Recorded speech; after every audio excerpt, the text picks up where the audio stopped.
ಸೃಷ್ಟಿಕರ್ತ ದೇವ್ರು. ಅವನು ಹ್ಮ್. ನಿಮ್ಮನ್ನ ಸೃಷ್ಟಿ ಮಾಡ್ಬಿಟ್ಟು ಕಳ್ಸಿದಾನೆ. ಹ್ಮ್. ಅವನ ಹತ್ರನೇ ಮತ್ತೆ ಹೋಗ್ಬಿಟ್ಟು ನೀವು ಸಹಾಯ ಕೇಳಿದ್ರೆ ಇರೋ ತಲೆ ಉಪಯೋಗಿಸ್ಬೇಕು. ಅದನ್ನ ಯಾರು ಮಾಡಲ್ಲ. ಯಾಕೆ ಹೇಳಿ? ಎಫರ್ಟ್ ಹಾಕ್ಬೇಕು ಅದಕ್ಕೆ. ಅವಮಾನಗಳಾಗತ್ತೆ. ಅದನ್ನ ತಡ್ಕೊಳಕ್ ಶಕ್ತಿ ಇರಲ್ಲ. ಜ ಏನು ಮೇಲೆ ಕೆಳಗೆ ಆಗ್ಬಾರ್ದಾಯ್ತಾ? ಎಲ್ಲ ಜೀವನ ಹ್ಮ್. ನಿಧಾನಕ್ಕೆ ಆರಾಮಾಗಿ ಹಂಗೆ ಸುಲಭವಾಗಿ ಹೋಗ್ಬೇಕು. ಅದು ಹೇಗೆ ಸಾಧ್ಯ? ಯಾವಾಗ ನಿಮ್ಗೆ ನಿಜವಾಗ್ಲೂ ಪ್ರಶ್ನೆಗಳು ಬರುತ್ತೆ ನಿಮ್ಮ ಹ್ಮ್. ಜೀವನದಲ್ಲಿ, ಆ ಪ್ರಶ್ನೆಗಳಿಗೆ ಯಾವಾಗ ನೀವು ಉತ್ತರವನ್ನು ಹುಡ್ಕೋಕ್ ಶುರು ಮಾಡ್ತೀರಾ, ಹ್ಮ್. ನನಗೆ ಯೋಗ ಇವಾಗ ನಾನು ಯೋಗದಲ್ಲಿ ಮುಂದೆ ಹೋಗ್ತಾ ಇದ್ದೀನಿ ಅಂತ ಎಲ್ಲ ಜಗತ್ತಲ್ಲಿರೋರೆಲ್ಲ ಬರಬೇಕು ಅಂತ ಏನಿಲ್ಲ. ಹ್ಮ್. ಹ್ಮ್. ನಿಮಗೆ ಯಾವ ವಿಷಯದಲ್ಲಿ ಆಸಕ್ತಿ ಇರುತ್ತೆ ಅದ್ರಲ್ಲಿ ಮುಂದುವರ್ಸ್ಕೊಂಡು ಹೋಗಿ ನೀವು. ಹ್ಮ್. ಓ ಯೋಗ ಒಳ್ಳೇದು, ಆಧ್ಯಾತ್ಮ ಒಳ್ಳೇದು, ಹೋ ಇಡೀ ಜಗತ್ ಅನುಸರಿಸಿ. ಎಲ್ಲಾರ್ ಕೈಲೂ ಅದೆಲ್ಲ ಆಗೋದಿಲ್ಲ. ಅರ್ಥ ಇಲ್ಲ. And it's not meant for every one.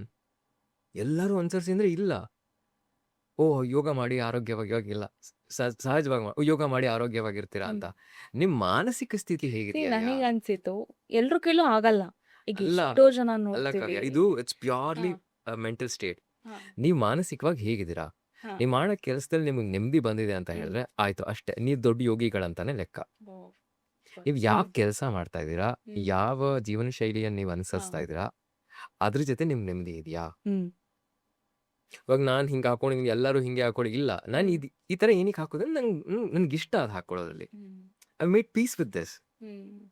ಎಲ್ಲರೂ ಹಿಂಗೆ ಇರಿ ಅಂತ ಹೇಳಿದ್ರೆ ಅರ್ಥ ಇಲ್ಲ. ಹೌದು. ನಿಮಗೆ ಯಾವ ಜೀವನ ಶೈಲಿ ನಿಮ್ಮ ಹ್ಮ್.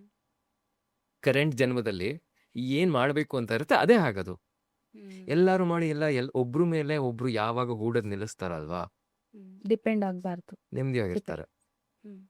ಪರಿವರ್ತನೆ ಆಯ್ತಾ? ನನಗಾಯ್ತು. ಹ್ಮ್. ನಿಶ್ಚಯ ಮಾಡ್ದೆ ಆಯ್ತಪ್ಪ, ಹ್ಮ್. ಈ ಹಾದಿಯಲ್ಲಿ ಹೋದ್ರೆ ನಾನು ನೆಮ್ಮದಿಯಾಗಿರ್ತೀನಿ.